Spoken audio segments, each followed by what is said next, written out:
Asia's multimedia star na si Alden Richards, another blessing sa Kapuso Stars sa kanyang bagong branch na McDonald's sa Santa Rosa, Laguna. Happening right now on Showbiz Balita.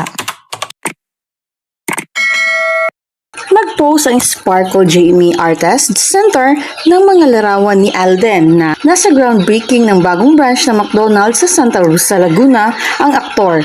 Unang bukas ni Alden ang kanyang McDonald's business sa Binyan Highway. Ito ay 5 years na simula nung binuksan niya ang business na ito.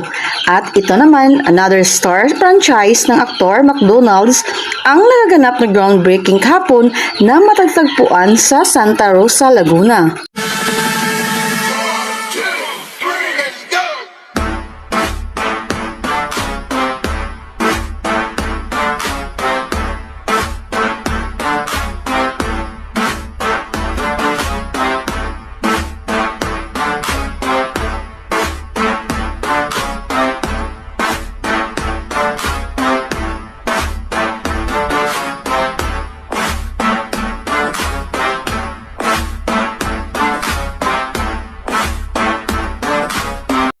Mayor and the LGU and sa lahat po ng mga magtatrabaho for this branch. We pray for their safety.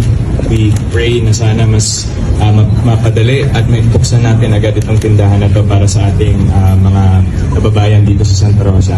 And I'm very grateful and very excited for this project. And I'm looking forward for the additional happiness